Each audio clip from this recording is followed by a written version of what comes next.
It was a car accident. Nothing particularly remarkable, but fatal nonetheless. He left behind a wife and 2 children. It was a painless death. The EMTs tried their best to save you, but to no avail. Your body was just so utterly shattered that you were better off. Trust me. And that's when you met me. Wait, what happened? You asked. Where am I? You died, I said, matter-of-factly. No point mincing words. There was a truck, and it was skidding. Yep, I said. I died.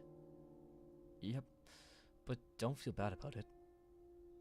Everybody dies, I said. You looked around. There was nothingness. Just you and me. What is this place? You asked. Is this the afterlife? More or less, I said. Are you God?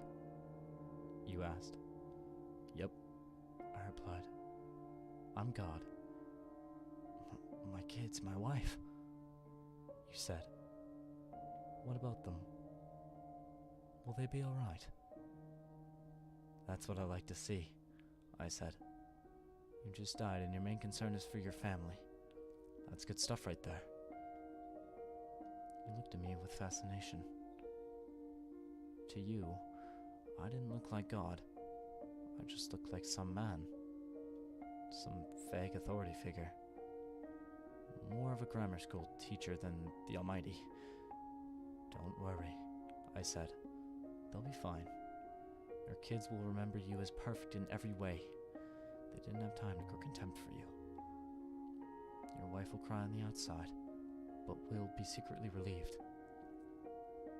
To be fair, your marriage was falling apart.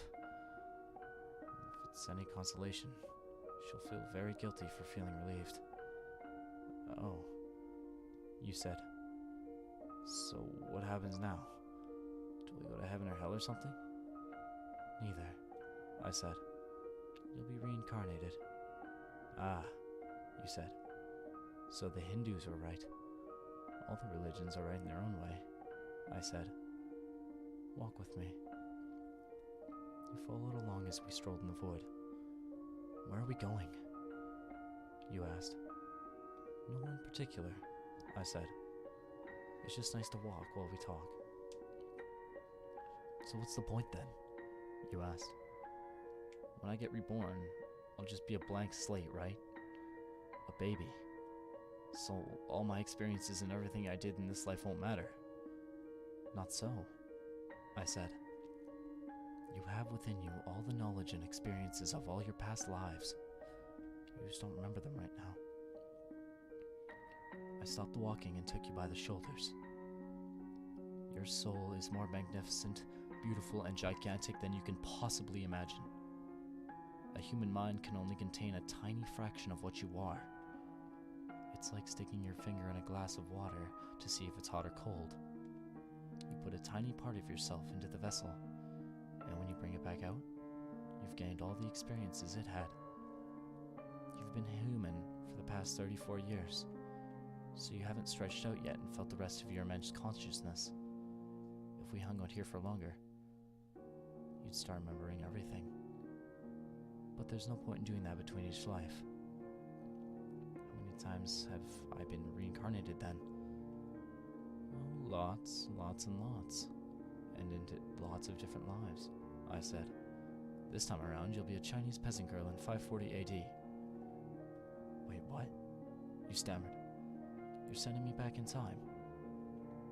Well, I guess technically. Time as you know it only exists in your universe. Things are different from where I come from. Where you come from? You asked me. Oh, sure, I explained. I come from somewhere else. And there are always others like me. I know you want to know what it's like there, but you honestly won't understand. Oh, you said, a little let down. But wait, if I get reincarnated to other places in time, could I have interacted with myself at some point? Sure, happens all the time. And with both lives only being aware of their own time span, you don't even really know what's happening. So what's the point of it all? Seriously? I asked. You're asking me for the meaning of life. Isn't that a little stereotypical? What's a reasonable question? You persisted. I looked in your eye.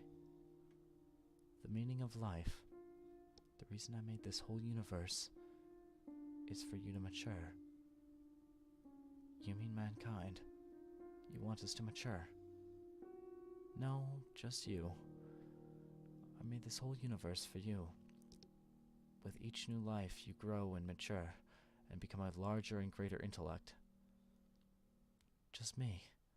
What about everyone else? There is no one else, I said. In this universe, there's just you and me.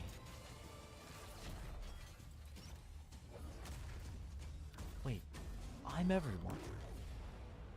Now you're getting it, I said, with a congratulatory slap on the back. I'm every human who ever lived.